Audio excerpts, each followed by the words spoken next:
सप्तनिधियों का चित्र लगाया गया था। जो कथा स्थान, पहले तो दूसरा वहां हॉल था, तो वहां सप्तनिधियों के चित्र लगे थे। मुझे नहीं पता था कि वहां सप्तनिधि विराजमान हैं। वृंदावन के 60 ठाकुरों के चित्र लगे थे। बस हम अपने किरण जी के घर पर रुके थे, हम थे, हमारे प्रेम भैया, सागर जी, हम लोग तीनों बैठ के हमने कहा भाई वृंदावन के लिए कुछ लिखें। और ऐसे बैठे बैठे बैठे अपने आप ही आधा पौना घंटे के अंदर तो ये पद पूरा निर्माण हो गया। और आकर के जब मंच पर गाया, उस दिन के बाद से तो वृंदावन जाने वाला हर वैष्णव यही गाता हुआ जाता है। श्यामा हृदय कमल सो प्रगट्यो, श्यामा हृदय कमल सो प्रगट्यो, श्याम हृदय को भाए वृंदावन प्यारो वृंदावन, वृंदावन प्यारो वृंदावन, हे श्री वृंदावन मेरो वृंदावन, श्री वृंदावन प्यारो वृंदावन, जिनकी कृपा से यह रस प्रगट्यो वृंदावन अभिधाम, जिनकी कृपा से यह रस प्रगट्यो वृंदावन अभिधाम। हे सप्तनिधि ने को ही उजियारो, सप्तनिधि ने को ही उजियारो, हम सबको मिलवावे वारो, हम सबको मिलवावे वारो, हमारो गिरधर लाल वृंदावन मेरो वृंदावन, ओ वृंदावन मेरो वृंदावन, हे श्री वृंदावन प्यारो वृंदावन, श्री वृंदावन प्यारो वृंदावन, श्यामा हृदय कमल सो प्रगट्यो, श्यामा हृदय कमल सो प्रगट्यो, श्याम हृदय को भाए वृंदावन मेरो वृंदावन, सो वृंदावन मेरो वृंदावन। ऐसे शब्द प्रकट हुए कि वृंदावन में सब आनंद से गाते हैं। कई लोग तो जानते ही नहीं थे कि सप्तनिधि वृंदावन के हैं। जयपुर में रहने वालों को लगता था कि श्री गोविंद देव जी जयपुर के ही हैं, गोपीनाथ जी जयपुर के ही हैं, करौली वालों को लगा मदन मोहन जी वहीं के हैं। लेकिन फिर धीरे धीरे सबको पता लगने लगा कि भाई ये वृंदावन के 7 निधि हैं। और कालांतर में फिर कृपा करने के लिए 2 जयपुर में, 1 करौली में और 1 पन्ना में विराजमान हो गए। अब देह वृंदावन का है मेरा, आत्मा वृंदावन की है, बुद्धि वृंदावन की है, मन वृंदावन का है, परंतु ये शब्द प्रकट गांधी धाम में हुए हैं। एक बात सिद्ध होती है इससे, हम जो बात कहना चाहते हैं वो ध्यान से सुनिएगा। इससे एक बात सिद्ध होती है कि वृंदावन कोई अचल स्थान नहीं है। वृंदावन तो चलती फिरती व्यार है, जहां प्रेम अधिक होता है वृंदावन की सुगंध आने लग जाती है, वृंदावन प्रकट होने लग जाता है। और मुझे अभी अगर ये बात मैं कहूं कि वृंदावन कोई एक स्थान नहीं है जहां प्रेमियों की संख्या ज्यादा, या जहां एक व्यक्ति के हृदय में प्रेम की स्थिति ज्यादा, उसके आसपास सब वृंदावन जैसा लगने लगता है।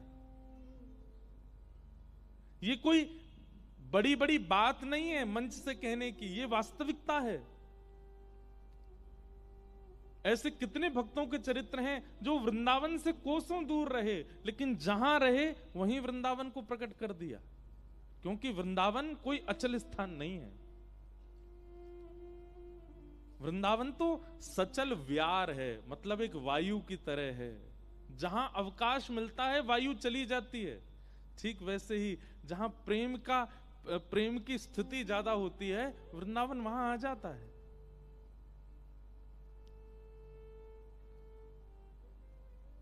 हम सत्य कह रहे हैं आपसे। वृंदावन में जन्म लेना, वृंदावन में मृत्यु होना, वृंदावन में निवास करना, उसकी बड़ी महिमा बताई गई है शास्त्रों में। पर मेरा ऐसा मानना है कि देह से वृंदावन रहना और मन से वृंदावन रहना, इन दोनों में श्रेष्ठ मन से वृंदावन रहना है। और या फिर मैं कहूं तो मन में वृंदावन रहना।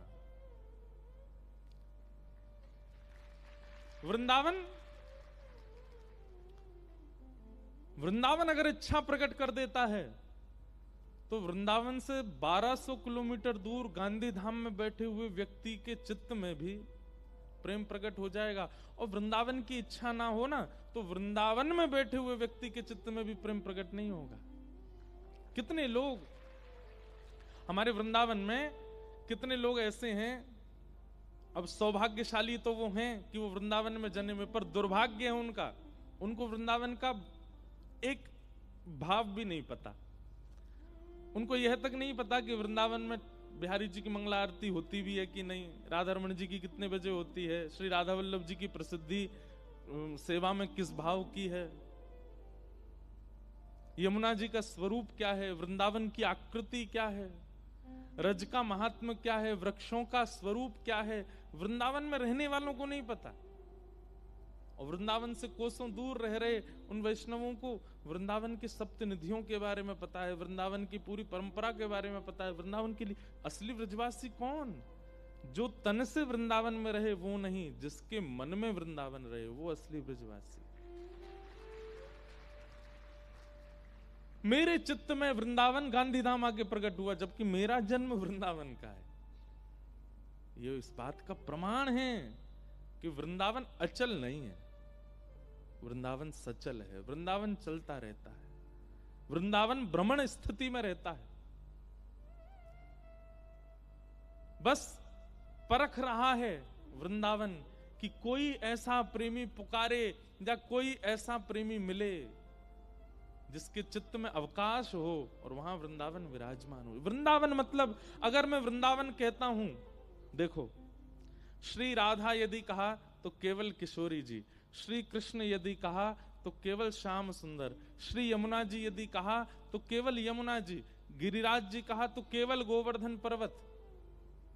लेकिन अगर वृंदावन यदि कहा तो श्री किशोरी जी और किशोरी जी की अष्ट सखी, ठाकुर जी और ठाकुर जी के अष्ट सखा, यमुना जी और यमुना जी के सबरे घाट, गिरिराज जी और गिरिराज जी की संपूर्ण परिक्रमा और 84 कोस ब्रजमंडल एक साथ चतुर्व्यूह रूप में आपके सन्मुख, आपके हृदय में प्रकट हो जाए, केवल वृंदावन बोलने मात्र से सब प्रकट हो जाते हैं। किशोरी जी, ठाकुर जी, गिरिराज जी, यमुना जी, सबका एक भूत स्वरूप है वृंदावन। मैं तो लोगों से कहता हूं कि आप जो नाम जप करते हैं, श्री राधा राधा जपो, श्री कृष्ण कृष्ण जपो, महामंत्र के रूप में हरे कृष्ण कृष्ण कृष्ण हरे हरे, हरे राम राम राम हरे हरे जपो, पर अवकाश मिलने पर श्री वृंदावन श्री वृंदावन श्री वृंदावन श्री वृंदावन भी जपो। और एक बात बताएं,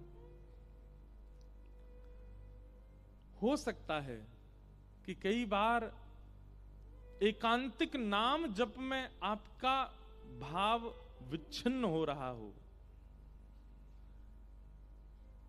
समझ रहे हैं हमारी बात? एकांतिक नाम जप में, जो नाम जप आप कर रहे हैं उसमें अगर आपका भाव विच्छिन्न हो रहा है, मन नहीं लग रहा, उबासी आ रही है, निद्रा आ रही है, या कोई गलत विचार मन में आ रहे हैं, उसी क्षण वृंदावन का नाम जप प्रारंभ कर दो। जो अपूर्णता नाम जप में होती है, जो अपूर्णता प्रेम की होती है, वृंदावन क्या है? वृंदावन अपूर्ण को पूर्ण करने वाला एक भाव है। किसी के चित्त में प्रेम की अपूर्णता है तो वृंदावन पूर्ण कर देगा। किसी के चित्त में यदि भाव की अपूर्णता है तो वृंदावन पूर्ण कर देगा। अरे हम तो कहते हैं आप श्रृंगार नहीं कर पाते ना ठाकुर जी का, एक सप्ताह वृंदावन का चिंतन करो, एक सप्ताह बाद अपने आप वृंदावन कृपा करके श्रृंगार सिखा देगा। क्योंकि वृंदावन गुरुओं से युक्त है, रसिकों से युक्त है, आचार्यों से युक्त है। गुरु रसिक आचार्य ही तो बताते हैं कि नियम क्या, पद्धति क्या, सेवा क्या। वृंदावन भजो। भैया हमारे तो श्री हरिराम व्यास जी, जिन्होंने वृंदावन के अलावा किसी को भजा ही नहीं, वे रहते वृंदावन में। और आपको एक बात जान के आश्चर्य होगा, गोविंद देव जी, गोपीनाथ जी, मदन मोहन जी, राधा रमन जी, राधा वल्लभ जी, और वो हैं जुगल किशोर, बिहारी जी और राधा वल्लभ जी के बीच में ये श्री हरिराम व्यास जी के ठाकुर जी। रूप गोस्वामी को अकेले ठाकुर जी मिले, सनातन गोस्वामी को अकेले मदन मोहन जी मिले। सब लोग इधर देखो, बहुत ध्यान से सुनना। आपसे ज्यादा हमको भी हवा की इच्छा हो रही है ना, क्योंकि आप पे तो फिर भी चलो इतनी लाइट, हम पे तो ये ऊपर लाइट और लग रही है, पर मन यदि लग गया ना कथा में फिर नहीं पता चलेगा। कल एसी इतना चिल्ड करवाएंगे, सूटर पहनना पड़े हैं। अभी कथा सुनो। तो रूप गोस्वामी को गोविंद देव जी मिले, सनातन जी को मदन मोहन जी मिले, मधु पंडित को गोपीनाथ जी मिले, गोपाल भट्ट गोस्वामी को राधा रमन जी मिले, हितवंश महाप्रभु को राधा वल्लभ जी मिले, स्वामी श्री हरदास जी महाराज को बिहारी जी मिले। लेकिन एकमात्र ऐसे केवल हरिराम व्यास हैं जिनको युगल किशोर मिले, दोनों मिले, ठाकुर जी भी मिली और किशोरी जी भी मिली। इसका मतलब मेरा ऐसा नहीं है कि उन सबको किशोरी जी प्राप्त नहीं हुई, सबके रूपों में तो वाम अंग जो है ना, चाहे वो गोविंद देव जी हो, गोपीनाथ जी हो, मदन मोहन जी हो, राधा रमन जी, बिहारी जी, इनमें वाम अंग जो है वो किशोरी जी हैं और दाहिना अंग जो है ठाकुर जी हैं। लेकिन जुगल किशोर जी युगल प्रकट हुए वृंदावन के किशोर वन में। श्री हरिराम व्यास जी के ठाकुर जुगल किशोर पन्ना में विराजमान है, राधा रानी सहित प्रकट भये। क्यों इनको डबल क्यों मिले? क्योंकि हरिराम व्यास जी ने वृंदावन को भजा। किसी ने रज को भजा, किसी ने यमुना जी को भजा, किसी ने कुंज निकुंजों को भजा, किसी ने गुरु को भजा, किसी ने सखियों को भजा ठाकुर जी की। लेकिन श्री हरिराम व्यास जी ने वृंदावन को भजा, इसलिए युगल मिले, दोनों मिले। इसलिए वृंदावन भैया सामान्य नहीं है। हमारे हरिराम व्यास जी कहते हैं, वृंदावन साचो धन भैया, वृंदावन साचो धन भैया। अच्छा, ये सौभाग्य है गांधी धाम का। यहाँ वृंदावन भाव के सबसे ज्यादा पद यहीं गाए जाते हैं कथा में, और कहीं इतने पद नहीं गाए जाते। इसलिए चूकिएगा नहीं, साथ में गाइएगा, दोहराइएगा सब लोग। वृंदावन साचो धन भैया, ओ वृंदावन साचो धन भैया, वृंदावन साचो धन भैया, वृंदावन साचो धन भैया। कनक कूट कोटिक लगत जिए, भजिए कुंवर कन्हैया। कनक कूट कोटिक लगत जिए, भजिए कुंवर कन्हैया। हरिराम व्यास जी कहते हैं, जब तक त्याग की भावना चित्त में नहीं आएगी आप वृंदावन को भज नहीं सकते। हम कह रहे हैं भैया चाय से ही शुरू करो, पर नेक नेक त्यागनो शुरू करो, थोड़ो थोड़ो त्याग करनो शुरू करो। अगर वृंदावन को भजते हैं, पाना चाहते हैं, तो बहुत बड़े त्याग की आवश्यकता नहीं है, छोटे से प्रारंभ करो, एक दिन विशाल तक तो पहुंच ही जाओगे। और एक बात बताएं आपको, परिवार नहीं त्यागना है, घर नहीं त्यागना, धन नहीं त्यागना, संपत्ति नहीं त्यागनी। जिन कारणों से संसार हमें पकड़ता है वो कारण त्यागने। आप कहोगे व्यापार है महाराज जी, ना बिल्कुल नहीं है। कितने बड़े बड़े व्यापारी हैं जो अपने व्यापार के माध्यम से वृंदावन की सेवा करते हैं। व्यापार कोई आसक्ति का साधन नहीं हो सकता। विषय, भोग, विलास, ये सब आसक्ति के साधन हैं। हम वृंदावन भी भजते हैं और विषयों का त्याग भी नहीं करते, इसीलिए वृंदावन पूर्ण रूपेण कृपा नहीं करता। हरिराम व्यास जी कहते हैं, भाई इतनों सौ भी त्याग नहीं कर पाओगे तो वृंदावन भजवे में सफलता नहीं मिलेगी। थोड़ा थोड़ा त्याग करो। आज ही कथा के बाद में कुछ एक चीज तो आपको त्यागनी है आज ही। अब वो अभी सोच लो, त्यागना क्या है। एक भैया हमारी कथा में आए, उन्होंने चीनी त्याग दी। अच्छा एक बात बोलें, बहुत सारी चीज ऐसी हैं जो हम आपको त्यागने को बोल रहे हैं, हम ही नहीं त्याग पाते। पर कोई नहीं, हम तो जब त्यागेंगे तब हम तो एक संग ही झड़ा भंडारा करेंगे, सब कुछ त्यागेंगे एक साथ। हमको पता अपनी, हम धीमे धीमे नहीं त्यागने वाले हैं। आज घोषणा कर रहे हैं मंच से, जिस दिन त्याग आएगा एक संग सब त्याग छूटेगा। लेकिन आप लोग एक एक करके छोड़ो। आज किसी एक वस्तु का अभी त्याग का संकल्प लीजिए कि बस छोड़ दिया आज, और फिर वृंदावन को भजिए। अनुभूति होगी, स्वप्न में प्रिया प्रियतम दिखेंगे। अनुभूति होगी, रात्रि में कभी मोंगरे की सुगंधी, कभी गुलाब की सुगंधी, कभी ऐसा लगेगा कि मानो गांधी धाम नहीं है, ये वृंदावन ही है। इन 4 दिनों के भीतर ही वहां अनुभव होने लगेगा। आज ही किसी वस्तु का अभी से त्याग करो।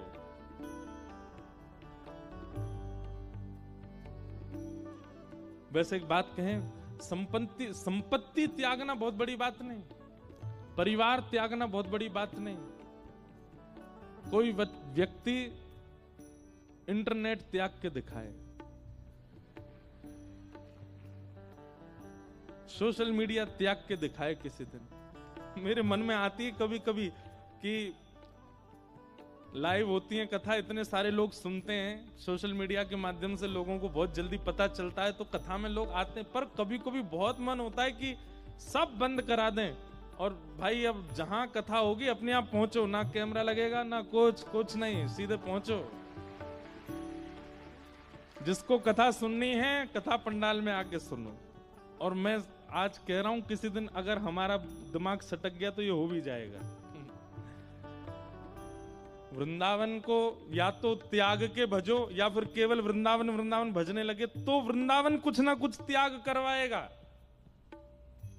कनक कूट कोटिक लगत जिए, कनक कोट कोटिक लगत जिए, भजिए कुंवर कन्हैया, भजिए कुंवर कन्हैया। हे जहां श्री राधा चरण रेणु की, जहाँ श्री राधा चरण रेणु की, हे जहां श्री राधा चरण रेणु की, जहाँ श्री राधा चरण रेणु की। कमला ले तू भलैया, धन ओ वृंदावन है भैया, वृंदावन साचो हे वृंदावन साचो भैया। वृंदावन साचो। ऐसे हमारे हरिराम व्यास जी को युगल प्राप्त हुए। तो ये बात इससे सिद्ध हो गई कि भाई वृंदावन भजवे वारे को ठाकुर जी मिलेंगे, पर साथ में किशोरी जी मिलेंगी। और वो सिद्ध हुआ श्री हरिराम व्यास जी के प्रसंग में। तो इसलिए हम निवेदन कर रहे हैं कि वृंदावन भजना शुरू कीजिए। और वृंदावन भजने का केवल एक नियम है कि किसी एक का त्याग करके प्रारंभ कीजिए। किसी एक छोटी वस्तु का, कोई बहुत बड़ा त्याग मत कीजिए, छोटा सा कुछ त्याग दो आज। आपके अंदर कोई व्यसन है, आपके अंदर कोई, जैसे क्या त्यागना चाहिए सुनो। कोई आपका अवगुण आपके मुंह पर बोल देता है तो आप सुन नहीं पाते। आपको आके कोई बोल दे कि भाई सुनो तुम ना ये काम ठीक नहीं करते, तो आपको क्रोध आने लगता है। तो आज त्याग कर दो। कथा में बैठ के अगर त्याग करेंगे ना तो हो जाएगा। कथा सामर्थ्य देती है, इसलिए कथा को केवल पंडाल या हॉल समझ करके, कोई मनोरंजन समझ के मत माना कीजिए। बहुत बड़ी योग्यता होती है। कथा स्थान सामर्थ्य प्रदान करता है। यहां बैठ के किया गया संकल्प बाहर जाकर के फल देगा। आप यहां के बाद सोचेंगे कि यहां के बाद में कुछ विचार करूं, नहीं होगा कार्य। यहीं अभी संकल्प लीजिए कि आज से मुझे कोई कुछ भी कहे मैं क्रोध नहीं करूंगा। आप देख लेना, शाम कोई कुछ कहेगा आपको क्रोध नहीं आएगा।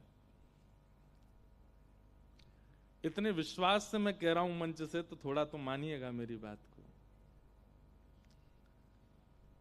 वो फिर तो आप कोई बहुत ऊंचे लेवल वाले ही होंगे कि फिर कथा में लेके संकल्प भी फिर भी नहीं हो वो काम।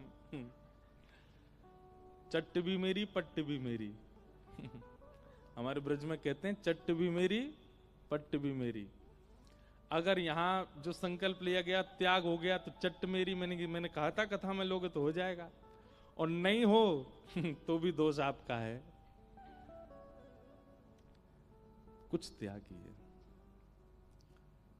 विशेष रूप से तो अपने विषयों का त्याग, विकारों का त्याग।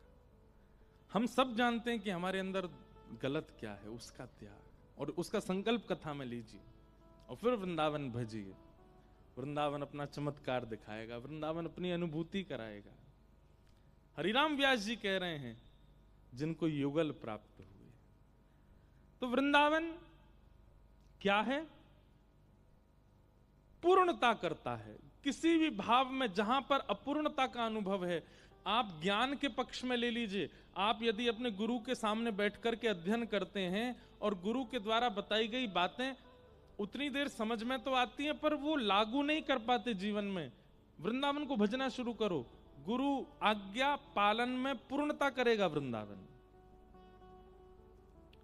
आप ठाकुर जी की सेवा तो करते हैं, पर आपको कहीं ना कहीं लगता है कि मुझसे कोई अपराध बनता है, कोई चूक बनती है, मैं शायद अभी भोग अच्छे से पधरा नहीं पाता, श्रृंगार कर नहीं पाता। वृंदावन को भजना शुरू करो, कुछ दिन में श्रृंगार सेवा अच्छी हो जाएगी। कथा में आके नींद आने लगती है, कथा में आकर के मन इधर उधर भागने लगता है।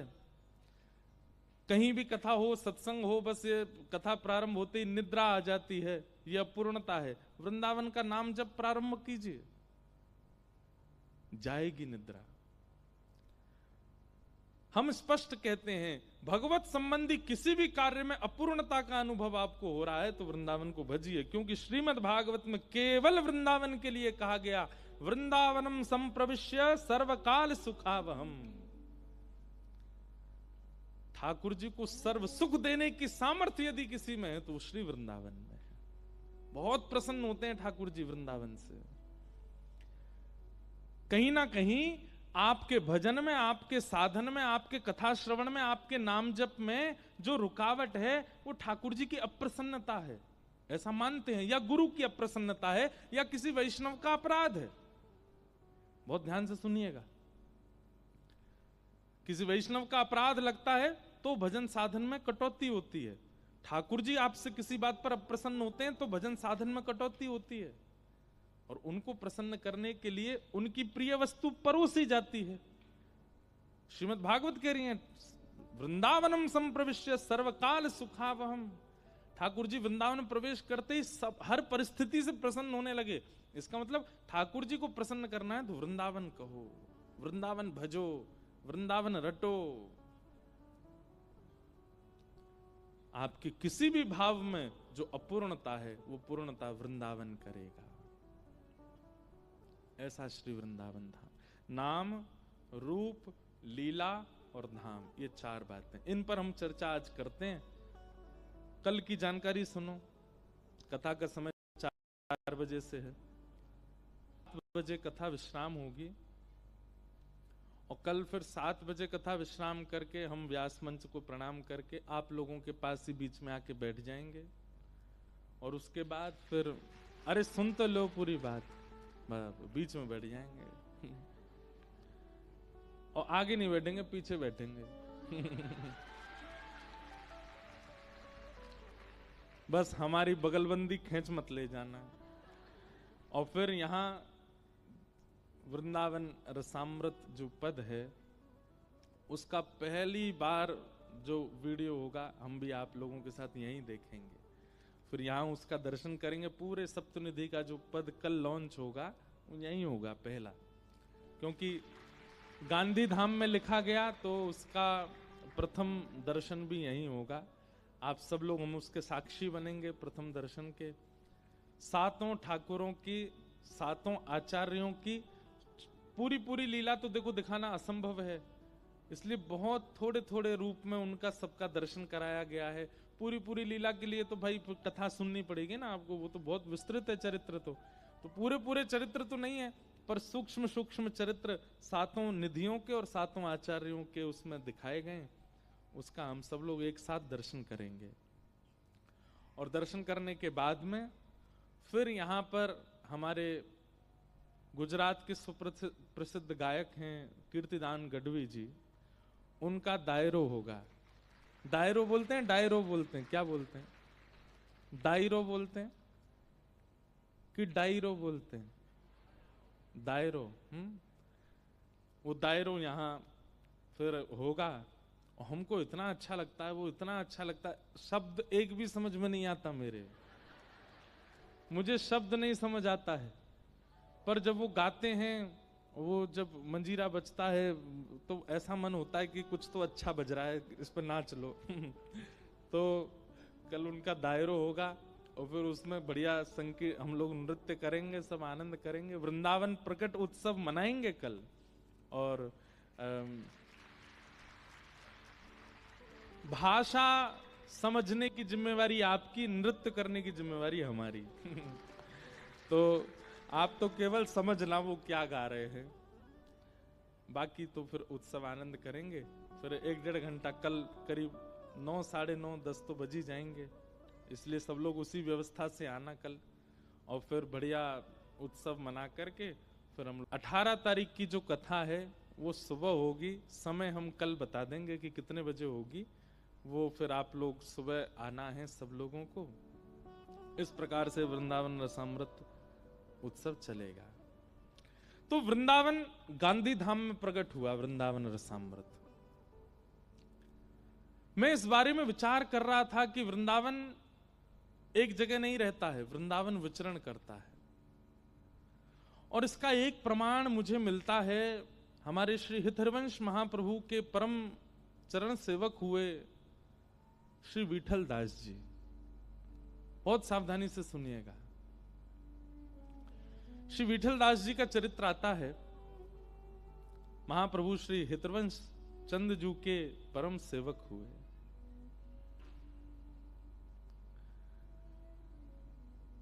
हमारे हितवंश महाप्रभु जब वृंदावन पधारे और श्री राधा वल्लभ लाल जी को विराजमान किया, सब लोग इधर देखो, ध्यान से सुनो कथा।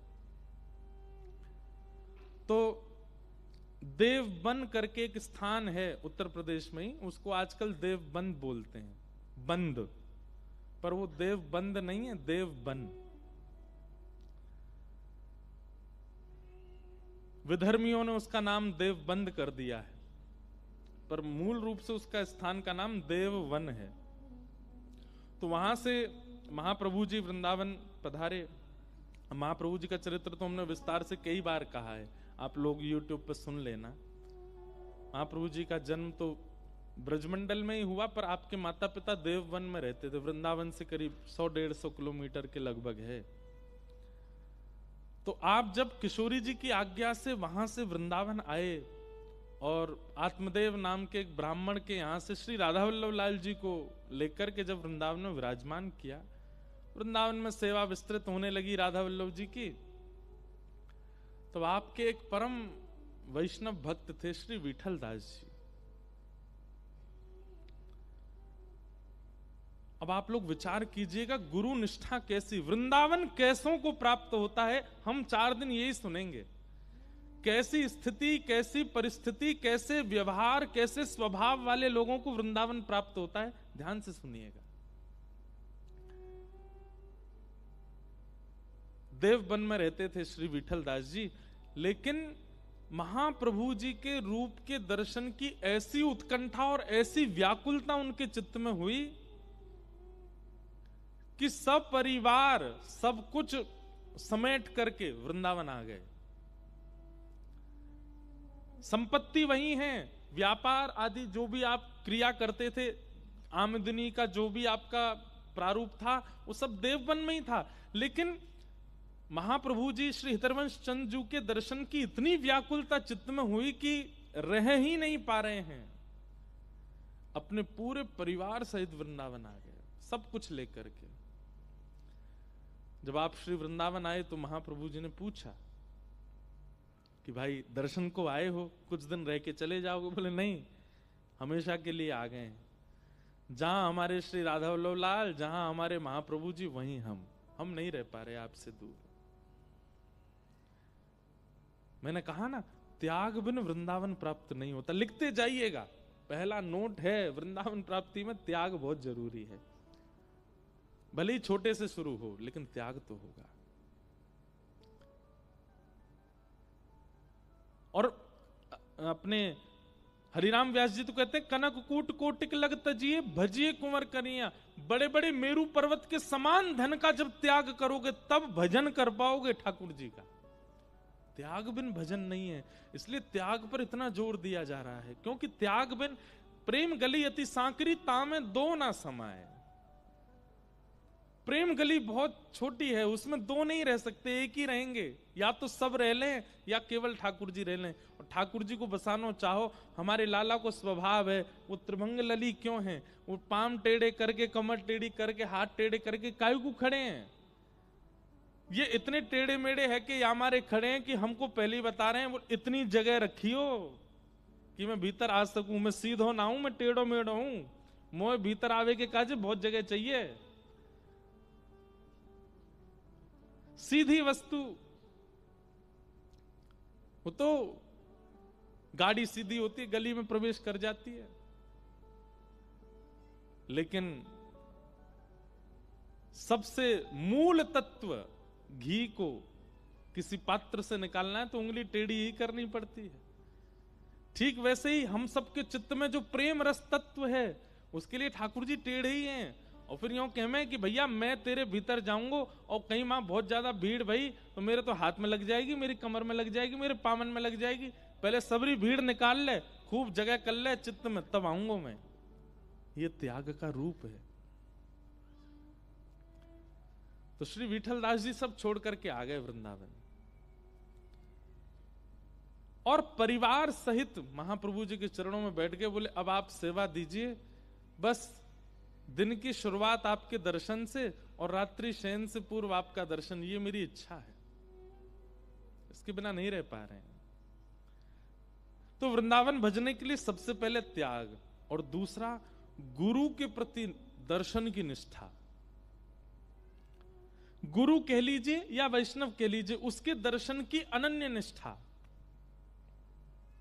हमारी राधा वल्लभ जी के दर्शन में तो निष्ठा हो जाती है, राधा रमण जी के दर्शन में तो निष्ठा हो जाती है, बिहारी जी के दर्शन में तो निष्ठा हो जाती है, पर रसिक और आचार्यों के दर्शन में निष्ठा बहुत कम बन पाती है। उनके दर्शन की, और कैसी निष्ठा, ऐसी नहीं एक बार देख लिया मन भर गया, ऐसे ही देखत रहूं। तो स्वामी श्री हरदास जी महाराज कहते हैं, ऐसे ही देखत रहूं तो मैं जन्म सुफल कर मानूं। ऐसे ही देखता रहूं बस, मेरे प्रिया प्रियतम दिखें, रसिक जन दिखें, वृंदावन वासी दिखें, गुरुजन दिखें, बस नेत्रन के आगे दिखते रहें। और विठल दास जी आ गए वृंदावन।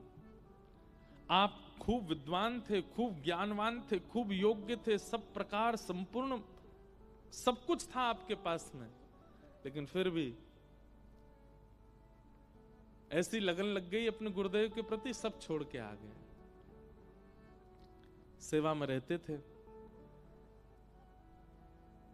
अब जब योग्य व्यक्ति होता है ना, तो संसार के लोग उस योग्य को कैसे भी अपनाना चाहते हैं। विठलदास जी बड़े योग्य थे, तभी आपके गुजरात के सौराष्ट्र के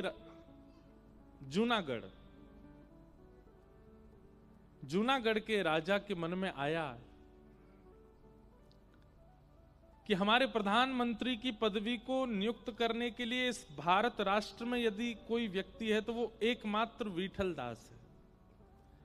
अगर विठलदास जी आकर के यहां प्रधानमंत्री की पदवी स्वीकार कर लें तो राज शासन बहुत अच्छा चलेगा। ठाकुर जी कैसा कौतुक करते हैं, कैसा खेलते हैं, देखो कहां विठलदास जी अपना सर्वस्व छोड़ करके वृंदावन आए थे केवल अपने गुरु और ठाकुर के दर्शन के लिए। और ठाकुर जी ने ऐसा कौतुक किया, कुछ ही दिन वृंदावन में निकले थे, विठलदास जी परम प्रसन्न थे। यमुना जी की सेवा, रज की सेवा, राधा वल्लभ जी की सेवा, हरिवंश महाप्रभु जी की सेवा मिल गई है, और क्या चाहिए जीवन में। और तभी सौराष्ट्र के जूनागढ़ के राजा का पत्र गया वृंदावन। महाप्रभु जी यमुना जी के तट पर बैठे थे, तभी पत्र आया। पत्रवाहक ने आकर के कहा कि महाराज, गुजरात के जूनागढ़ के महाराजा ने पत्र भेजा है श्री विठलदास जी के लिए। महाप्रभु जी बोले, अच्छा राजा ने पत्र भेजा है, पढ़ के बताओ तो क्या लिखा है। तो जैसे ही वो पत्र पढ़ने लगे, विठलदास जी कोई सेवा कर रहे थे, कुछ कर रहे थे वहां पर, और पत्र पढ़ते पढ़ते बोले, महाराज कह रहे हैं कि हमारी प्रधानमंत्री की जो पदवी है उसके लिए एकमात्र व्यक्ति पूरे भारत में जो हमें दिखता है वो केवल श्री विठलदास जी हैं। हमारा निवेदन है श्री महाप्रभु जी कृपा करके और श्री विठलदास जी अनुग्रह करके जूनागढ़ आकर के प्रधानमंत्री की पदवी स्वीकार करें।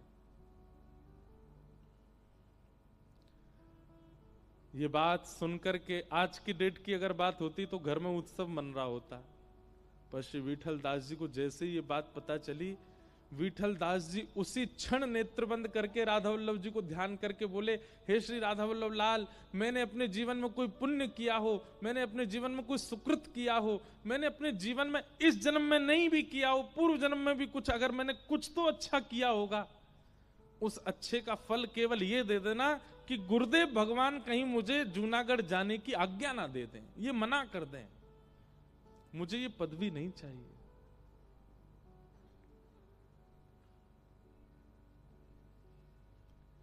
लेकिन ठाकुर जी को कौतुक तो बहुत अच्छा लगता है। एक बात लिख लीजिएगा, जादना लाला को भाग गए ना, वही दनाते कौतुक कहने शुरू हो जाएंगे।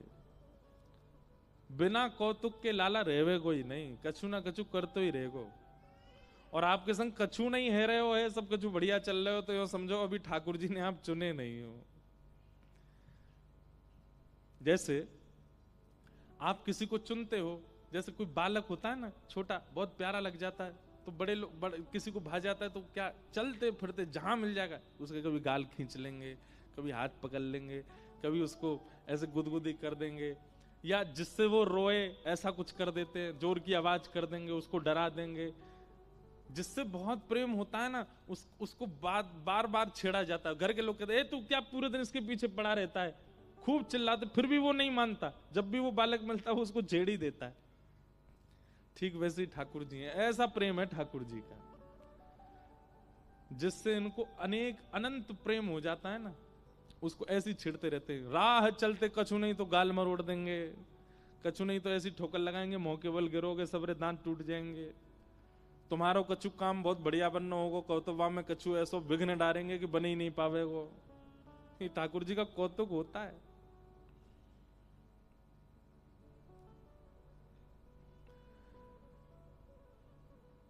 विठलदास जी के साथ हुआ। विठलदास जी प्रार्थना कर रहे हैं, हे राधा वल्लभ जी, कहीं गुरुदेव आज्ञा ना दे दें कि जूनागढ़ चले जाओ। और तभी महाप्रभु जी कहते हैं, वाह कितना शुभ संकेत आया है, कितना शुभ समाचार आया है विठलदास, बहुत बहुत तुमको शुभकामना, बहुत बहुत आशीष। अब जाओ जाकर के जूनागढ़ के प्रधानमंत्री पद को स्वीकार करो। विठलदास जी के नेत्र सजल हो गए, शरीर कांपने लगा, चरणों में गिर गए। नाथ, मैंने सब त्याग दिया केवल आपके और राधा वल्लभ जी के दर्शन के लिए, वृंदावन वास के लिए। कृपा करें भगवान, मुझे अब वापस यहां से मत भेजिए। मैं नहीं जा पाऊंगा, मैं नहीं रह पाऊंगा, मेरे प्राण निकल जाएंगे। और सब त्यागने के बाद पुनः संसार के विषयों को स्वीकार करना, ये तो महाअपराध है। मैं सब छोड़ चुका हूं, अब सामान्य परिवार छोड़ने के बाद एक राजपद भी स्वीकार करना, ये मेरे लिए उचित नहीं होगा। महाप्रभु जी कहते हैं, विठलदास,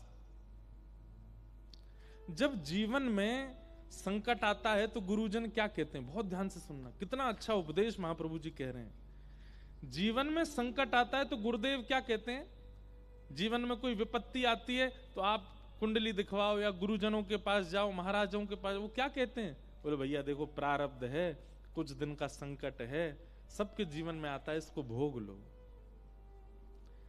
भाई जीवन में जब संकट आता है तो हम प्रारब्ध मान करके भोग लेते हैं। जीवन में जब सुख आवे, बिना प्रयास किए, बिना कोई मेहनत किए, अनायास ही सुख आवे, उसको भी भोगना चाहिए। ये उपस्थित भोग है। आपने कोई प्रयास नहीं किया, आपने कुछ ऐसी मेहनत नहीं की, आपने कुछ विचार नहीं किया, लेकिन अनायास ही आपके पास में कुछ ऐसा आया जिससे खूब संपत्ति प्राप्त हो रही है, खूब यश मिल रहा है, तो फिर उसको स्वीकार करना चाहिए, गुरु कृपा भगवत इच्छा मान करके। हाँ, सिर पे हावी मत होने देना, हृदय पर उसका ज्यादा प्रभाव मत पड़ने देना, पर उसको स्वीकार करो। विठलदास, तुमने योजना तो नहीं बनाई थी ना कि तुमको प्रधानमंत्री बनना है, तुमने इसके लिए परिश्रम तो नहीं किया था ना, ये तुम्हारा प्रारब्ध है, इसलिए इसको भोगो। अब यहां पर हम एक बात आपको बताना चाहते हैं, सुख और दुख ये दोनों प्रारब्ध से आते हैं, पुण्य और पाप ये भी प्रारब्ध से ही आते हैं। लेकिन भगवत प्राप्ति तभी होती है जब पुण्य और पाप दोनों शून्य हो जाते हैं। बहुत ऊंची बात है, बहुत ध्यान से सुनिएगा। पाप और पुण्य दोनों जब शून्य हो जाते हैं तभी भगवत दर्शन, भगवत प्राप्ति होती है। और पाप और पुण्य शून्य कब होते हैं? अपने किए गए पूर्ववर्ती पापों को स्वीकार करके ऐसा संकल्प लेना कि अब पुनश्च कभी भी नहीं करूंगा और जो मैंने किया है उसका स्वयं को दंड दूंगा, ऐसा करके पापों को निवृत्त करे और जीवन में आने वाले जो भी भोग हैं, जो आपके बिना प्रयास करने पर आ रहे हैं, उनको भोग लेना है। आप संकल्प नहीं कर रहे हैं, आप प्रयास नहीं कर रहे हैं, पर कोई वस्तु प्रस्तुत हो रही है सामने से, अगर वो केवल यश युक्त है, कोई काम युक्त नहीं है, कोई व्यसन युक्त नहीं है, कोई वासना युक्त नहीं है, केवल और केवल यश युक्त, धन युक्त, ऐश्वर्य युक्त है, तो उसको भोगने में कोई आपत्ति नहीं है। हाँ, याद रहे, वो कोई विषय वस्तु ना हो, कोई वासना वस्तु ना हो, कोई काम वस्तु ना हो, इंद्रिय सुख की वस्तु ना हो, नहीं तो लोग बाग तो गलत अर्थ निकाल लेंगे कथा का। महाराज जी कह रहे थे, सामने अपने आप आ जाए तो फिर क्या, ये पीला पानी मेरे सामने रखा है, मैंने तो मंगाया नहीं है, पी लेता हूं। लोग बाग तो अपने मन से कुछ भी अर्थ लगा लेंगे। मेरा मित्र धुआं उड़ा रहा था, मैंने तो बोला नहीं था उसको। अब जब धुआं उड़ ही रहा है सामने, तो फिर इसमें मैं भी तो थोड़ा उड़ा सकता हूं। कहीं ये विषय वासना, काम और इंद्रिय सुख की वस्तुओं को मत ले लेना। इसमें यश के रूप में, संपत्ति के रूप में, ऐश्वर्य के रूप में, उपलब्धियों के रूप में यदि सामने से अनायास ही सुख आ रहा हो तो उसको स्वीकार करो। आप प्रयास मत करो। ये भक्तों के लिए बात है, सबके लिए नहीं है। जो नाम जापक हैं, जो तिलक लगाते हैं, जो गुरु निष्ठा रखते हैं, उनके लिए है। ये उपदेश महाप्रभु जी कर रहे हैं विठलदास को। विठलदास, तुम्हारे बिना प्रयास करने पर अगर तुमको प्रधानमंत्री की पदवी मिल रही है, तो जिस प्रकार जीवन में आने वाले कष्टों को प्रारब्ध मान करके भोगते हैं, सुख मिल रहा है तो इसको भी भोगो। लेकिन त्याग देखिए और समर्पण देखिए विठलदास जी का। स्थिति ऐसी है कि प्राण निकलने को हो रहे हैं, लेकिन गुरु आज्ञा हो गई है कि जाना है तो अब नहीं रोकना। ये प्रेम है बंधु। विठलदास जी चाहते तो कह देते कि मैं संपत्ति छोड़ के आया था आपके लिए, मैं परिवार छोड़ के आया था आपके लिए, सब कुछ छोड़ करके आया था और आप मुझे खुद से ही दूर कर रहे हो। पर नहीं, गुरु आज्ञा हो गई है कि जाना है, तो अब इसके आगे दूसरा प्रश्न नहीं। प्रेम का स्वरूप होता है मैं स्वयं कष्ट में रह लूंगा, लेकिन मेरा प्रेमी कष्ट में ना रहे। विठलदास जी ने विचार किया कि अगर मैंने मना किया तो गुरुदेव को कष्ट होगा, मैं भोगने को तैयार हूं, पर आप कष्ट में ना रहे। विठलदास जी कुछ नहीं बोले, नेत्रों से अविरल अश्रुधार गिर रही है, हाथ जोड़ के बैठे हैं और बस आज्ञा हो गई है जाओ। लेकिन मन तो सोच रहा है ठीक है जाता हूं, बुद्धि तो सोच रही है ठीक है जाता हूं, पर तन स्थिर हो गया है, तन हिल ही नहीं रहा है वहां से। और तब एक सूक्ष्म इच्छा प्रकट हुई मन में कि कृपा करके वृंदावन का कोई आशीष मुझे दे दीजिए। तब महाप्रभु जी ने सिर पर हाथ रख के कहा, विठलदास मैं तुम्हें आशीष देता हूं कि सदा वृंदावन तुम्हारे चित्त में रहेगा और तुम जहां रहोगे वृंदावन वहीं प्रकट हो जाएगा, जाओ।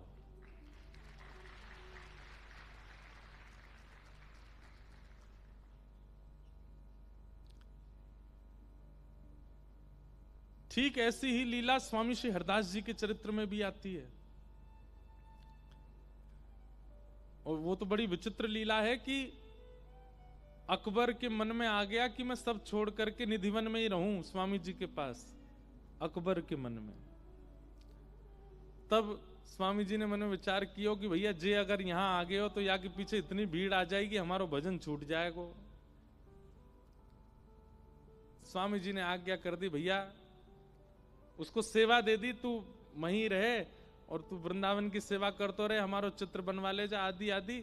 और उसको आज्ञा कर दी, जब जब तेरो मन हो वृंदावन को तो बस नेत्र बंद करके ध्यान करियो, तो जहां बैठेगो वहीं वृंदावन तो को दिखने लगेगा।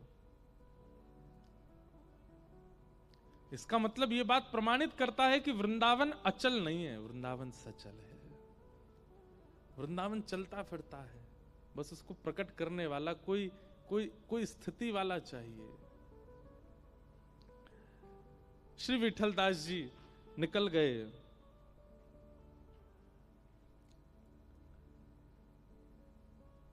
ज्यों ज्यों वृंदावन से पग आगे बढ़ावे त्यों त्यों मन में पीड़ा हो, लेकिन जब जब महाप्रभु जी का स्मरण करके नेत्र बंद करते हैं वृंदावन का दर्शन होने लगता है। वही कलकल करती यमुना जी, वही रौ करते हुए समस्त पक्षी, राधा वल्लभ लाल जी, श्री महाप्रभु जी, कीर्तन करते समस्त वैष्णव जन दिखने लगते हैं। आप जूनागढ़ आकर के विराजमान हो गए और प्रधानमंत्री पदवी को स्वीकार किया। लेकिन राजा की तरफ से प्रधानमंत्री पदवी पर जितनी धन संख्या मिलती थी, मासिक जो धन मिलता था उनको, उससे वो अपना कोई उपभोग नहीं करते थे।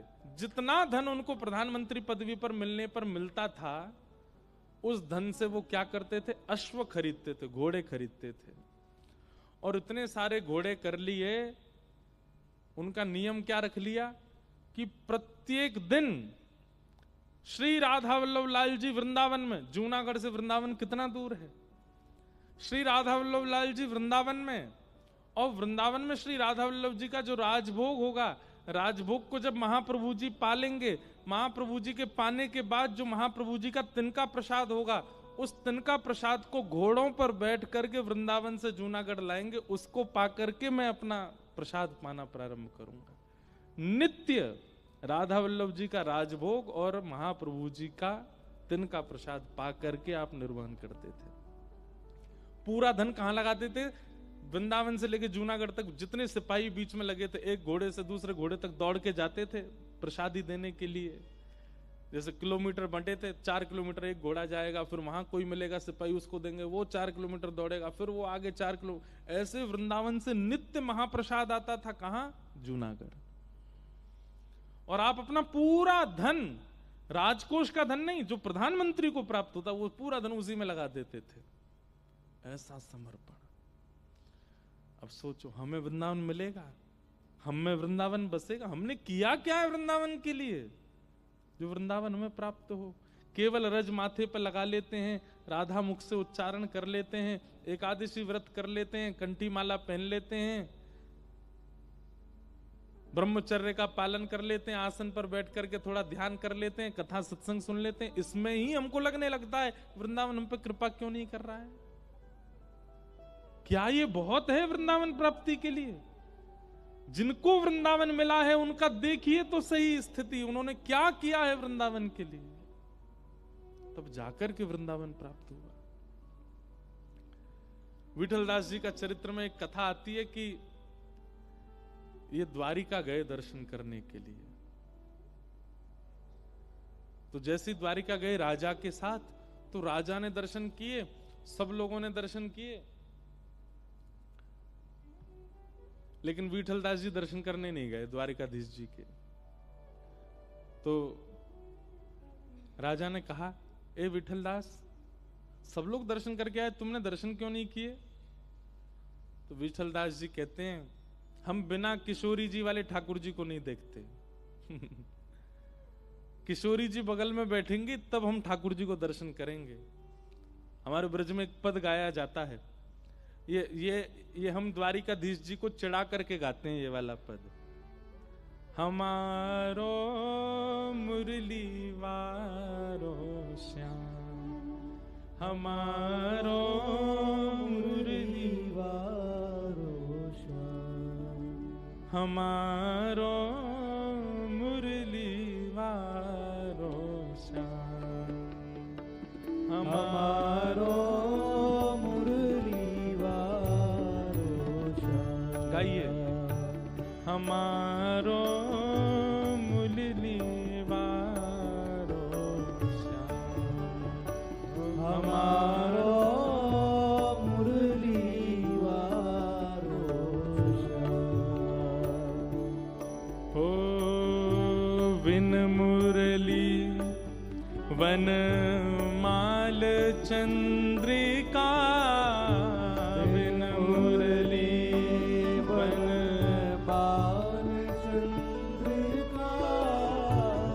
एक तो मुरली ना हो, वनमाला ना हो, और माथे पर यहाँ चंद्रिका धारण ना की हो। हमारे ब्रजवासी कहते हैं, बिन मुरली वनमाल चंद्रिका, बिन मुरली वनमाल चंद्रिका, नहीं पहचानत नाम,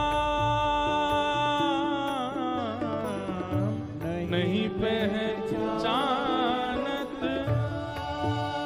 हमारो मुरली वारो श्याम, हमारो मुरली वारो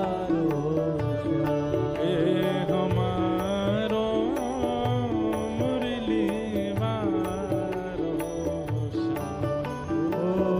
हमारो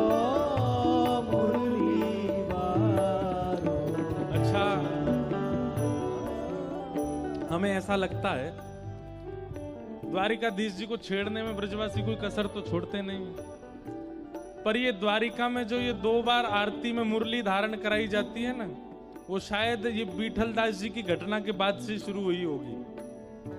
नहीं तो हमारी ब्रज की लीला के भाव से तो ठाकुर जी मुरली लेके गए ही नहीं वृंदावन से। जैसे ही वृंदावन से मथुरा गए, मुरली वृंदावन में छोड़ करके गए ठाकुर जी, वंशी लेकर के नहीं गए।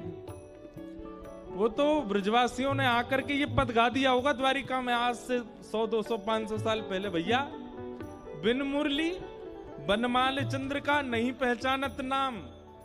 तब हो सकता है कि हमारे गोस्वामियों ने विचार किया होगा भाई ये ब्रजवासी आकर के बोल रहे हैं बिना वंशी वारे हम ठाकुर जी को नहीं पूछते, तो चलो 2 बार की आरती में तो वंशी धारण कराओ।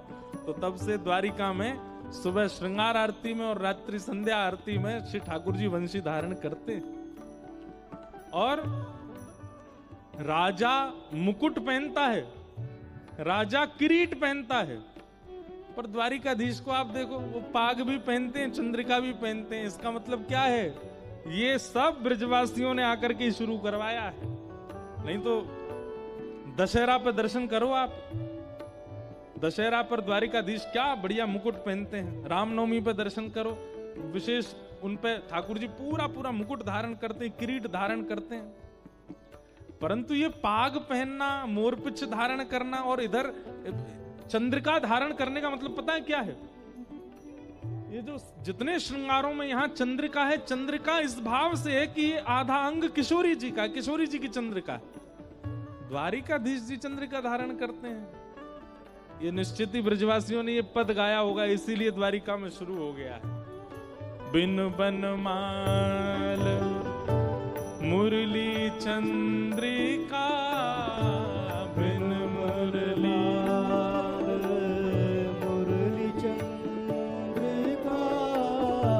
नहीं पहचानत ना,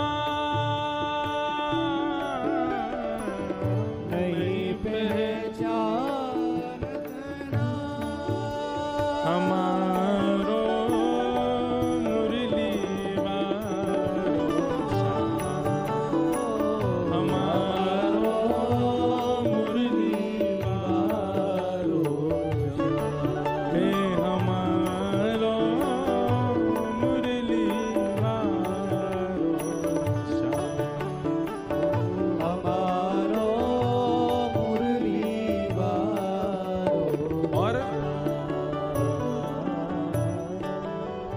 ब्रजवासी क्या देखते हैं ठाकुर जी में? दूसरा रूप क्या देखते हैं? गौर रूप, गोप रूप, वृंदावन चारी, गोप रूप वृंदावन चारी। द्वारिका में कहते हैं राजाधिराज गौ ब्राह्मण प्रतिपालक श्री वसुदेव नंदन, श्री देवकी नंदन, श्री कृष्णचंद्र भगवान की जय। आज से 100-500 साल पहले ब्रजवासी बोले भैया जी कौन सो भगवान है? और यही है ठाकुर जी आपके ब्रज के। बोले हमारो लाला तो कन्हैया है, हमारो लाला तो गोपाल है, गोविंद है। इतना बड़ा नाम भैया, वृंदावन से द्वारिका तक तो इतना लंबा तो नाम है ठाकुर जी का। गौ ब्राह्मण प्रतिपालक, संत सेवी, त्रिलोकी नाथ, देव के नंदन, वसुदेव नंदन, आदि आदि आदि आदि करके नाम उच्चारण होता है ठाकुर जी का। तो ब्रजवासी के हमारो लाला कैसो है? गोप रूप वृंदावन चारी, गोप रूप वृंदावन चारी, ब्रज जन पूरण का,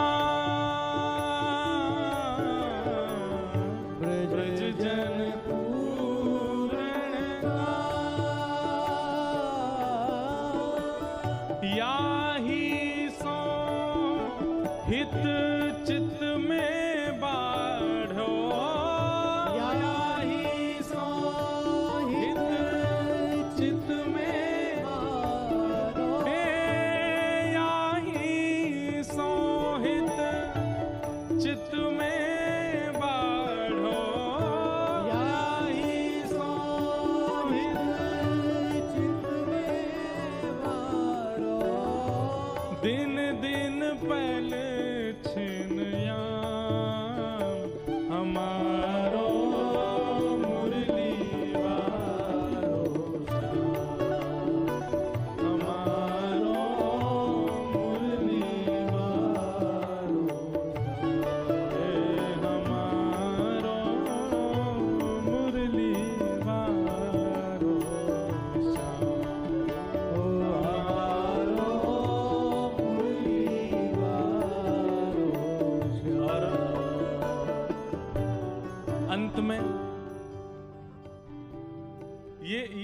भाव विठलदास जी कह रहे हैं द्वारिका जाके।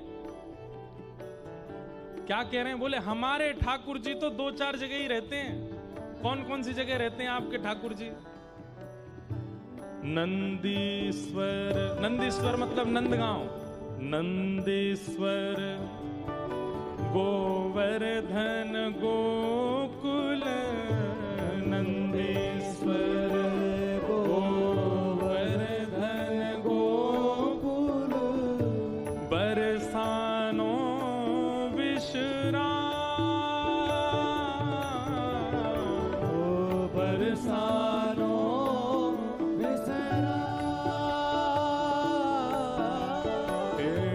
बरसानो विश्राम, बरसानो विश्राम। और इधर देखो सब लोग, नागरी दास जी कह रहे हैं जिनका ये पद है कि ठाकुर जी कहाँ रहते हैं? नंदीश्वर मतलब नंदगांव, गोवर्धन गोकुल, बरसानो विश्राम।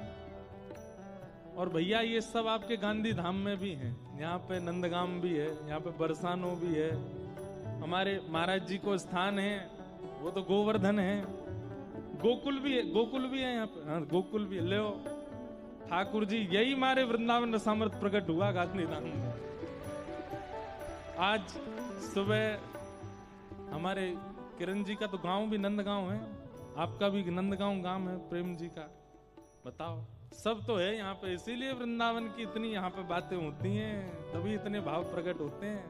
क्योंकि हमारे नागरीदास कह रहे हैं कि भैया ठाकुर जी यहीं रहते हैं। कहाँ? नंदीश्वर, गोवर्धन गोकुल, नंदीश्वर, गोवर्धन गोकुल, बरसानो विश्राम, बरसानो विश्राम। और नागिरीदास द्वारिका मथुरा, नागिरीदास द्वारिका मथुरा, नागिरीदास द्वारिका मथुरा, नागिरीदास द्वारिका मथुरा। इन सो के सो काम,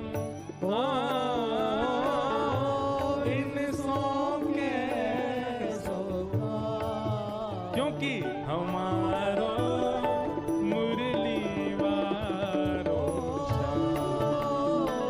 हमारो मुरली वारो हे, हमारो मुरली वारो,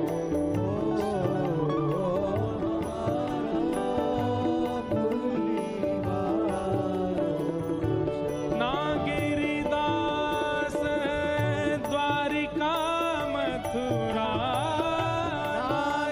नागिरीदास द्वारिका मथुरा।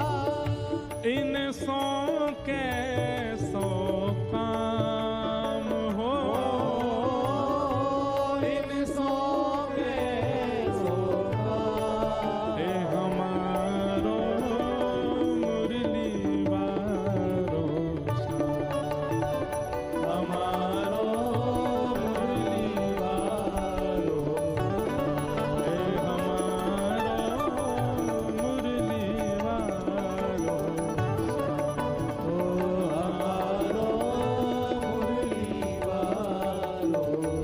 मुरली वारो, मुरली वारो, मुरली वारो, हे मुरली वारो। वृंदावन बिहारी लाल की। विठलदास जी दर्शन करने नहीं गए द्वारिकाधीश के, बोले बिन मुरली बनमाल चंद्रिका नहीं पहचानत नाम। मुरली तो है नहीं, चंद्रिका तो है नहीं, वनमाला तो पहनी नहीं, ये हमारे ठाकुर जी थोड़े ही हैं। अरे भैया ये द्वारिकाधीश ही हैं आपके। बोले द्वारिका में इतनी दूर वृंदावन से हमारे ठाकुर जी नहीं रहते। हमारे ठाकुर जी तो केवल कहा, नंदीश्वर गोकुल बरसानो, नंदीश्वर गोवर्धन गोकुल बरसानो विश्राम, नागरी दास द्वारिका मथुरा, यहां कौन सो काम। और हमारे लाला तो वहीं रहे। तो विठल दास जी की इस बात पर राजा को क्रोध आ गया। बोले तुम भगवान का अपमान कर रहे हो। ठाकुर जी के धाम में आकर के, द्वारिकाधीश के सामने आकर के तुम कहते हो कि वो भगवान नहीं है, ये आपके वृंदावन के लाला नहीं है। बोले बहुत बड़े भगत बनते हो, यदि ऐसा तुम्हारा भाव है तो अपने भजन भाव से, अपने प्रेम भाव से कुछ दिखाओ हमको, जिससे हम ये मान लें कि तुम्हारी बात में सत्यता है। विठल दास जी ने तुरंत अपना जो बगलबंदी पहनी थी उसका एक तना खोल करके जैसे ही दिखाया, उनके वक्ष में ही एक मानो जैसे प्रतिबिंब जैसा प्रकट हो गया, एक जैसे माने कोई दृश्य जैसा प्रकट हो गया। यमुना जी बह रही हैं, सुंदर मयूर नृत्य कर रहे हैं, सुंदर सघन कुंज जो है वो विचरण ऐसे झूम रही है। वहीं श्री राधा वल्लभ जी, वहीं श्री बिहारी जी, वहीं श्री गोविंद देव जी, गोपीनाथ जी, सब लोग, सबके दर्शन हो रहे हैं। वैष्णव जन एक साथ जाकर के गोविंद देव जी का दर्शन कर रहे हैं, नाद स्वर प्रकट कर रहे हैं। रोम रोम में वृंदावन का दर्शन, वस्त्र उतार करके दिखाए तो संपूर्ण वृंदावन उनके तन में व्यवस्थित था। राजा समझ गए, बोले भैया तुम कोई सामान्य नहीं हो, तुम तो कोई ठाकुर जी की नित्य सखी हो, तुम तो नित्य सहचरी हो। हमें लगता है हमने तो जबरदस्ती तुमको यहाँ पर ये प्रधानमंत्री पदवी स्वीकार करने के बुला लिया, लेकिन तुम तो ठाकुर जी की कोई नित्य सखी। और उसके बाद श्री विठल दास जी को आज्ञा दे दी कि आप अब वृंदावन में ही विराजो, और आप श्री वृंदावन आकर के व्यवस्थित हो गए। तो कहने का अभिप्राय क्या है?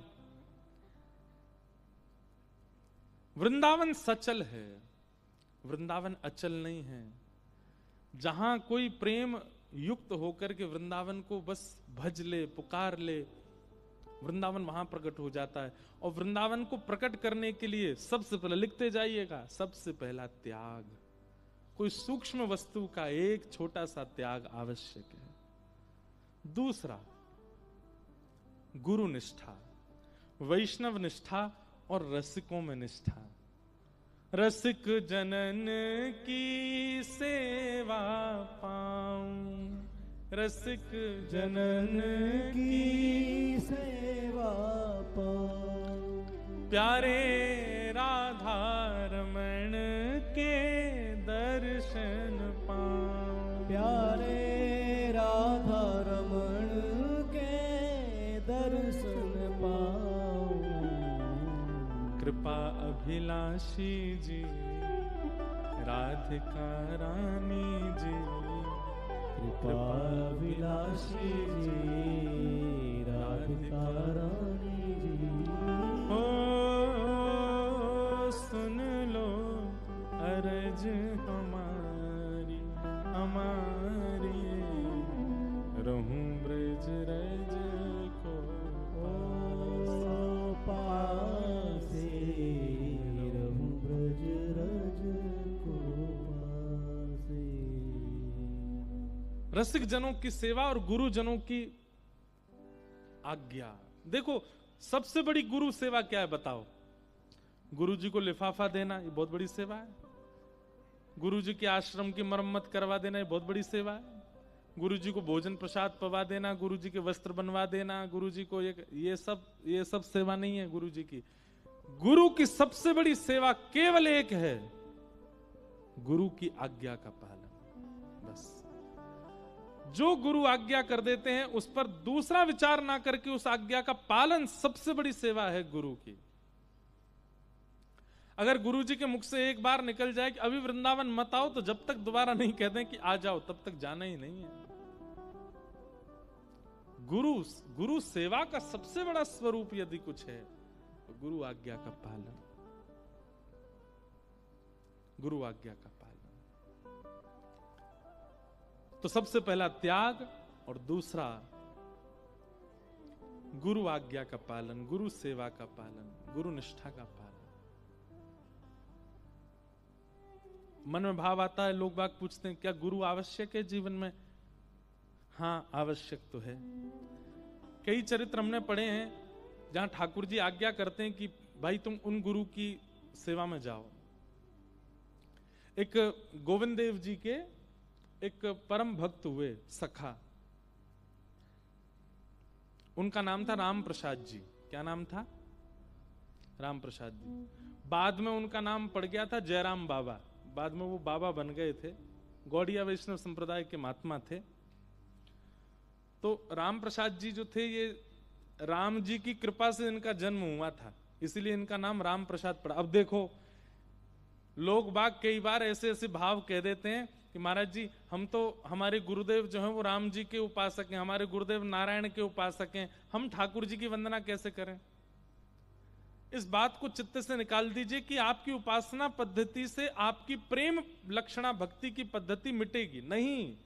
मीराबाई का गुरु मंत्र राम नाम था, वो भजन ठाकुर जी का करती थी, लेकिन मीराबाई एकांत में बैठ के क्या भजती थी? राम राम राम राम राम राम, राम जी को भजती थी। और राम जी की कृपा से उनको कृष्ण भक्ति प्राप्त हुई। तो राम प्रसाद जी का जन्म कैसे हुआ? इनका नाम राम कृपा प्रसाद ऐसी कुछ नाम था, मैं कल और विस्तृत इनका चरित्र सुनाऊंगा। तो इनका जन्म ऐसे हुआ कि इनके जो पिताजी थे वो जयपुर में विराजते थे। तो इनके, ध्यान से सुनो, ने कथा मुझे अभी याद आई है अचानक कहीं से, मैं सुना दूं आपको। इनके जो दादाजी थे, राम प्रसाद जी के जो दादाजी थे, उनकी अकस्मात मृत्यु होने पर उनके पिताजी ने, राम प्रसाद जी के पिताजी ने ब्रह्मचर्य में रहना स्वीकार किया कि मैं विवाह नहीं करूंगा। अपने पिता की मृत्यु से इतने परेशान हो गए कि वन में जाकर के ब्रह्मचर्य का पालन करने लगे और वानप्रस्थी हो गए, बिना गृहस्थ में गए वानप्रस्थी हो गए। इतना भजन किया राम जी का कि राम जी प्रसन्न हो गए, और राम जी प्रसन्न होकर के दरबार सहित प्रकट हुए। राम जी, सीता जी, लक्ष्मण जी, भरत जी, शत्रुघ्न जी, हनुमान जी, और सब प्रसन्न हुए। तो प्रसन्न होकर के जंगल में प्रकट हो गए। प्रकट होकर इनको दर्शन दिए, तो दर्शन करके इन्होंने प्रणाम करके कहा, भगवान मुझे आप अपने संग ही ले चलो। तो राम जी ने इनको आज्ञा की, नहीं हम तुमसे कुछ आज्ञा करने आए हैं। बोले क्या? तुम विवाह करो, गृहस्थ आश्रम में प्रवेश करो। और ऐसा कहकर के राम जी तो वहां से अंतर्ध्यान हो गए, और ये बेचारे विचलित हो गए कि मैं तो सब छोड़ करके वन में आया और ठाकुर जी आकर के केवल 2 शब्द बोल गए कि गृहस्थाश्रम में प्रवेश करो, और चले गए। आपने आकर के फिर अब यूं सोचे ब्याह करूं तो किससे करूं? ठाकुर जी तो कह गए ब्याह करो।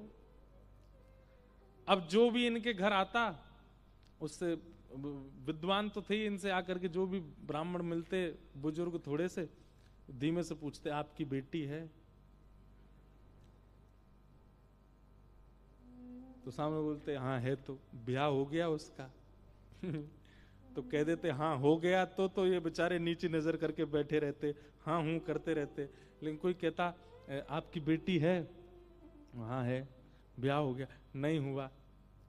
हम कैसे वर रहेंगे आपकी बेटी के लिए? वो कोई अपने आप कैसे कह सकता भाई? लेकिन राम जी की आज्ञा हो गई, इसलिए इनको ये लगा कि अब तो मुझे ब्याह करना है। और तब इनका एक सुंदर ब्राह्मण थे, उन्होंने अपनी पुत्री के साथ में इनका विवाह किया। और तब इन दोनों का जो प्रथम पुत्र हुआ, उसका नाम इन्होंने राम प्रसाद रखा कि भाई ये राम जी की कृपा से हुआ, इसलिए इसका नाम राम प्रसाद। तो वो राम प्रसाद जी थे, छोटी सी अवस्था उनकी। तो तो जयपुर में गोविंद देव जी के मंदिर में गोविंद देव जी के सेवायत गोस्वामी के जो बालक थे वो राम प्रसाद जी की उम्र के ही थे, छोटे छोटे थे सब। तो उनके साथ राम प्रसाद जी खेलने के लिए मंदिर में जाते थे। बहुत ध्यान से सुनना, बड़ा अच्छा चरित्र याद आया अचानक। तो गोविंद देव जी में मंदिर में खेलने जाते थे तो उनको ऐसा लगता था कि गोस्वामियों के 3 बालक हैं, 2 तो मेरे साथ खेलते हैं और एक सज धज के मंदिर में खड़ा रहता है गोविंद देव जी। बोले ये वाला जो बालक है जो मंदिर में बैठा है ना, ये शायद गुसाई जी को बहुत ज्यादा अच्छा लगता है, इसलिए देखो रोज इसको कभी लाल पीतांबरी, कभी पीली पीतांबरी, सोने के आभूषण, हाथों में कड़ूले, पाम में पाजे, मोर मुकुट, कानों में कुंडल और ऐसा तिलक विलक लगा के इतना सुंदर करके तैयार करके उस बालक को तो सिंहासन पे बैठा के रखते हैं। और ये 2 थोड़े कम प्रिय हैं, ये 2 मेरे साथ खेलते हैं। कैसा उनका सहज बाल स्वभाव। तो जब कभी गोटी खेलते थे तीनों बालक मिलकर के, गोविंद देव जी के प्रांगण में ही खेलते थे, तो गोटी खेलते खेलते ये राम प्रसाद जी गोविंद देव जी को देखते और उनको गोटी का प्रलोभन देते। बोले तुम नहीं खेलोगे, हम सब खेलते हैं, तुम भी खेलो। तो मन में विचार करते, जैसे मेरी माँ कभी मैं ज्यादा तैयार हो जाता हूं तो मना करती है ना, बाहर मत जाना, ऐसे ही इतने तैयार रहते हैं, इसलिए शायद इनको अनुमति नहीं होगी खेलने की। लेकिन राम प्रसाद जी का बहुत मन होता था कि कभी गोविंद देव जी उनके साथ गोटी खेलें। उन दोनों बालकों से भी कहते थे, बोले तुम दोनों अकेले आते हो, ये इनको क्यों नहीं लेके आते? तो वो दोनों हंस जाते, वो भी बालक, वो क्या जाने, बोले ये नहीं आते, ये यहीं रहते हैं। लेकिन एक बात है ना कि जिसका चित्त बहुत सहज है, जो बहुत भोंदू है, जो बहुत सरल है, ठाकुर जी को बहुत प्रिय लग जाता है। वो राम प्रसाद जी का ये बाल स्वभाव कि ठाकुर जी मेरे संग गोटी क्यों नहीं खेलते, ये गुसाई जी का बड़ा बेटा है, प्यारा बेटा, ये मेरे साथ क्यों नहीं खेलता। एक दिन ठाकुर जी ने ऐसी लीला की कि गोस्वामी जी के दोनों बालक अपनी नानी के घर चले गए और वो खेलने नहीं आए। और ये राम प्रसाद जी आकर के मंदिर प्रांगण में बैठकर प्रतीक्षा कर रहे हैं कि वो दोनों कब आएंगे, कभी गोटी नीचे मारें, कभी गोटी उछालें, हाथ में ले लें, और प्रतीक्षा कर रहे हैं वो दोनों कब आएंगे। वो दोनों तो आए नहीं। इतने में राम प्रसाद जी ठाकुर जी को देखने लगे, गोविंद देव जी को, और बोले आज तो तुम्हारे दोनों भाई भी नहीं आए, आज तो तुम आ जाओ, तुम ही खेल लो, आज हमारा मन ही नहीं लग रहा। कभी किसी खंबे पे जाके बैठ जाए, कभी कहीं बैठ, जैसे बालक का स्वभाव है, उसको खेलने का मन होता है तो वो पीछे पड़ जाता है। ठाकुर जी का मन हो गया कि मैं इसके साथ खेलूं।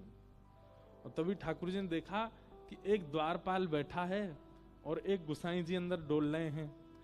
तो द्वारपाल को तो अचानक इतनी जोर की लघु शंका आई कि वो उठ के भाग गया, और गुसाई जी को बहुत जोर की भूख लगी आई तो वो भी चले गए प्रसाद पाने।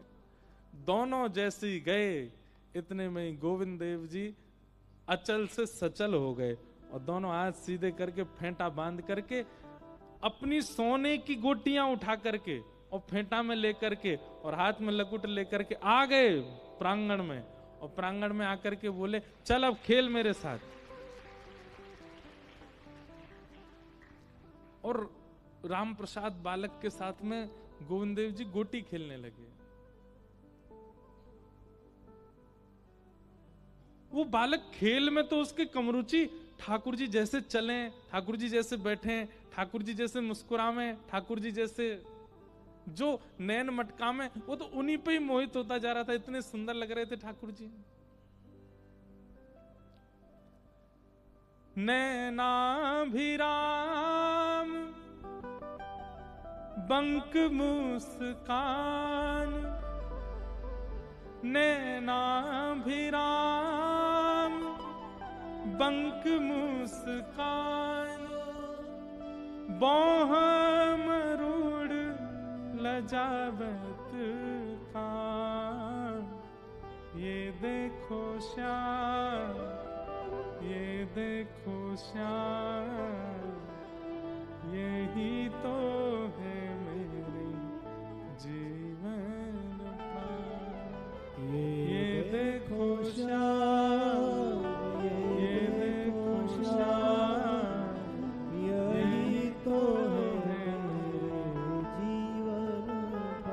ये शब्द नाथ द्वार में लिखे थे लाल जी के उत्सव में।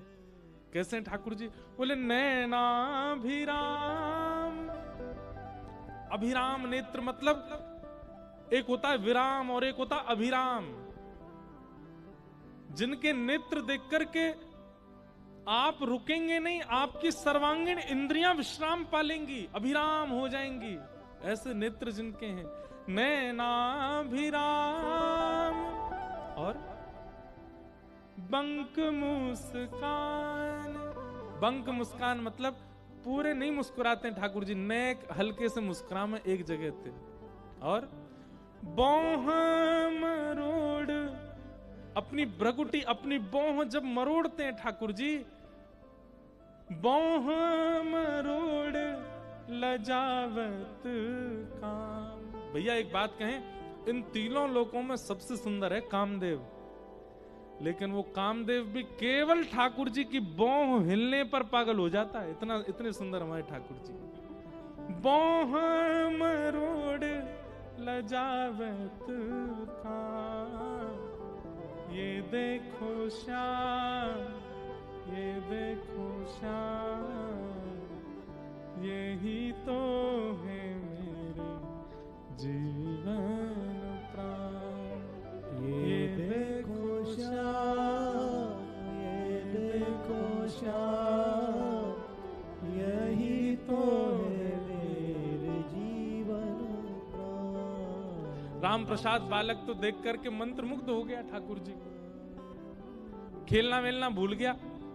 ठाकुर जी उसके सामने ठाड़े गए, अरे रोज मोए बुलावे खेलवे आजा, खेलवे आजा, आज मैं खेलवे आऊं तो मेरे संग खेल ही ना रहे हो, काई को बुलायो करे। पटक जाता हूं, कभी आपकी चाल पे अटक जाता हूं, कभी आपके हाथों पे। आप तो ढक के खेलो खुद को, तो ही खेल हो सकता है। ठाकुर जी बोले अच्छा, दारी के मुंह नीचे बुला लियो, अब खेलना है, रो रुक जा भी बताऊं। इतने में ही द्वारपाल भी आ गया, गुसाई जी भी आ गए। ठाकुर जी राम प्रसाद जी की सबरी गोटी चुरा के भाग गए और जाके सीधे खड़े हो गए गोविंद देव जी। अब वो छोटा सा बालक, अब वो तो रोने लगा, मेरी गोटी ले गए, मेरी गोटी ले गए, मेरी गोटी लेके चले गए। तो द्वारपाल आया, ए बालक क्यों रोता है? वो रोज तो आते ही थे खेलने, मेरी गोटी ले गए। कौन ले गया? वो ले गए, ऊपर जाके खड़े हो गए, ऐसे मेरी गोटी उनके हाथ में लग रही है। तो द्वारपाल, ए पागल क्या बोलता है? ठाकुर जी हैं, गोविंद देव जी हैं, वो तेरी गोटी क्यों लेके जाएंगे? वो तो कहीं आते जाते नहीं, ऐसे खड़े रहते हैं। नहीं अभी आए थे नीचे, मेरी गोटी लेके, मेरी गोटी दो, मैं नहीं आऊंगा कल से, मेरी गोटी दिलवाओ। गुसाई जी आए, क्या बात है, क्यों हल्ला कर रहे हो? बोले रो रहा है। बोले क्यों रो रहा? मेरी गोटी ले गए ठाकुर जी, इनसे दिलवाओ मुझको। बोले तेरी गोटी कहां से ले जाएंगे ठाकुर जी? अरे नहीं मेरी गोटी लेके गए, आप देखो जाके वहां पे। तो बाल स्वभाव को सब लोग हंसी में ले रहे थे, लेकिन पुजारी जी के मन में आया इसकी संतुष्टि के लिए ठाकुर जी के आगे गोटियों का थाल रखा है, खेलते हैं ठाकुर जी, वो एक बार उठा के इसको दिखा देता हूं, देख कोई गोटी नहीं है। पुजारी जी जैसे ही गए थाल में जाके देखा तो सोने चांदी की गोटी ठाकुर जी की, और उनमें रंग बिरंगी सामान्य सी गोटियां राम प्रसाद जी की पड़ी हुई थी। गोसाई जी तो देख करके बोले ये तो मैं ही श्रृंगार करता हूँ, मैं ही सब व्यवस्थित करता हूँ, जो गोटियां ठाकुर जी की तो है नहीं। राधा हृदय कमल सो प्रगट, राधा हृदय कमल सो प्रगट, और श्याम हृदय कुभार, वृंदावन मेरो वृंदावन,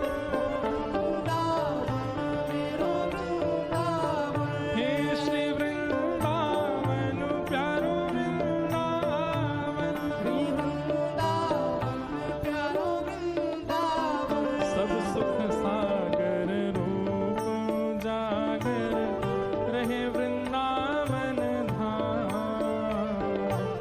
सब सुख सागर रूप जागर रहे वृंदावन धाम, हाँ प्यारो रहे वृंदावन धाम, प्यारो रहे वृंदावन धाम। हे रूप गोस्वामी प्रगट कियो जहाँ, रूप गोस्वामी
इस दिन कुंज गलन में ब्रज जन मन सुख धाम।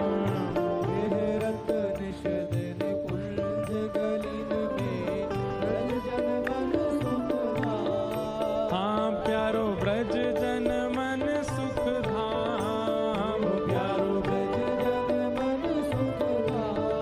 हे मदन मोहन को रूप निरख के, मदन मोहन को रख दे। श्री मदन मोहन को रूप निरख के, मदन मोहन को रूप निरख। हे सनातन बलि बलि जा वृंदावन मेरो वृंदावन। वृंदावन मेरो वृंदावन। हे श्री वृंदावन प्यारो गोपीनाथ। हे मधु पंडित जिन कंठ लगायो, पंडित जिन कंठ लगायो। श्री मधुसूदन जिन कंठ लगायो। मधुसूदन जिन भुजा उठा के जहाँ है रही जय जयकार। वृंदावन मेरो वृंदावन। वृंदावन मेरो वृंदावन। हे श्री वृंदावन प्यारो वृंदावन। वृंदावन प्यारो वृंदावन। मधु पंडित जिन कंठ लगायो, मधु पंडित जिन कंठ लगायो। और है रही जय जयकार। वृंदावन मेरो वृंदावन। वृंदावन मेरो वृंदावन। हे श्री वृंदावन प्यारो वृंदावन। वृंदावन प्यारो वृंदावन। गोपाल भट्ट जो की हृदय वेदना प्रगट्यो शालिग्राम। श्री गोपाल भट्ट के हृदय वेदना प्रगटो शालिग्राम। हे श्री गोपाल भट्ट जो की हृदय वेदना प्रगट्यो शालिग्राम। श्री गोपाल भट्ट के हृदय वेदना प्रगटो शालिग्राम। कौन? रूप सुधा को खान हमारो, सुधा को खान हमारो। वृंदावन में सब ते न्यारो। वृंदावन में सब ते न्यारो। हे रूप सुधा को खान हमारो। रूप सुधा को खान हमारो। ओ प्यारो राधा रमण झूला। वृंदावन मेरो वृंदावन। वृंदावन मेरो वृंदावन। हे श्री वृंदावन प्यारो वृंदावन। वृंदावन प्यारो वृंदावन। रूप सुधा को खान हमारो। सुधा को खान हमारो। हे वृंदावन में सब ते न्यारो। वृंदावन में सब ते ओ न्यारो। प्यारो राधा रमण झूला। वृंदावन मेरो वृंदावन। वृंदावन मेरो वृंदावन। हे श्री वृंदावन प्यारो वृंदावन। वृंदावन प्यारो वृंदावन। श्री राधा रमण लाल की आतुर हित हरिवंश पुकारो। राधा राधा नाम। आतुर हित हरिवंश पुकारो। राधा राधा नाम। हे जय राधे राधे। राधे राधे। श्री राधे राधे। राधे राधे। वृषभानु दुलारी। राधे राधे। बरसाने वाली। राधे राधे। कीरत सुत प्यारी। राधे राधे। हरिवंश पियारी। राधे राधे। आतुर हित हरिवंश